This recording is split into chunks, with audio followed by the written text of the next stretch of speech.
students, I hope you all are fit and fine and doing well in studies. So this is our chemistry class and our first chapter, that is chapter number 1, matter and its composition, is going on. So let's start today's lecture with activity.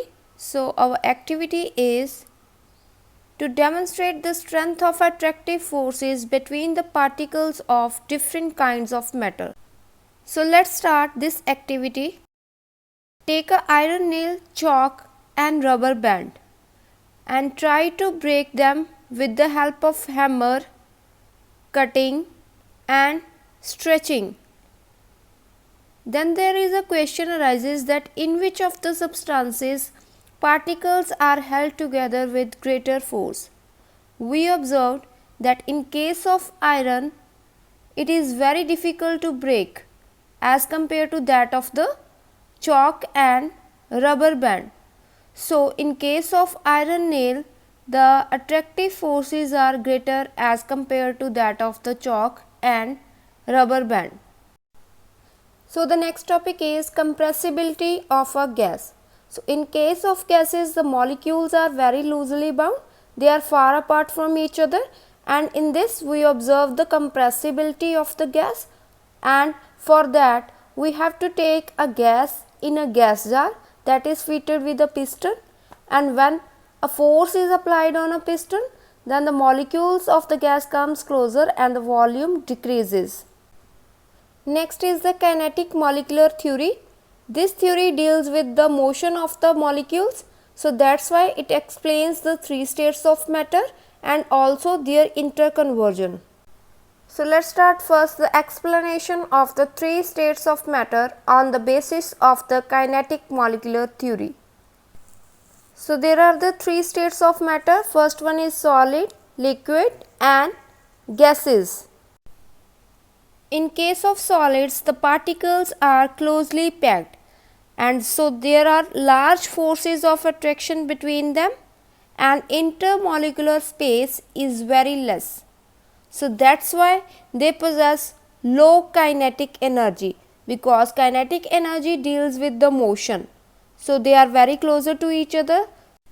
So motion is not possible, they doesn't move from one position to another. In case of liquids, the molecules are not that much closely packed. So there are the intermolecular spaces between them. So that's why the attractive forces are less as compared to that of the solids, and they possess kinetic energy due to which they can move.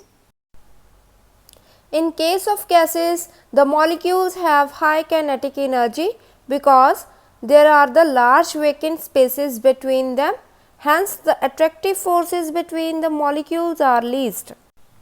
Next is the kinetic theory explains the interconversion of the states of matter. So in case of solids, when the solids are heated, their kinetic energy increases and the particles vibrate strongly about their mean position. So this weakens the forces of attraction between them and the molecules move away, resulting in the liquid state. So for that, particular amount of heat is required, that is called the latent heat of fusion. That is the heat needed to convert a tightly bound solid to a loosely bound liquid. So the further heating on the liquid state increases the kinetic energy of the molecules, due to which the number of molecules escaping from the surface increases and they will changes into the gaseous form at a temperature called boiling point. So the heat needed to convert a loosely bound liquid to a freely moving gas is called the latent heat of vaporization. In case of gases, when gas is cooled, heat is removed from it and the molecules lose energy, resulting in the fewer collisions, and the gas condenses into a liquid form that finally freezes into a solid form. So next activity is evaporation causes cooling. Here we find out why our palm feels cold when we put some acetone on it. So for that, pour some acetone or nail polish remover on your palm. You feel cool. The reason being that is the energy needed for the evaporation is taken from the palm.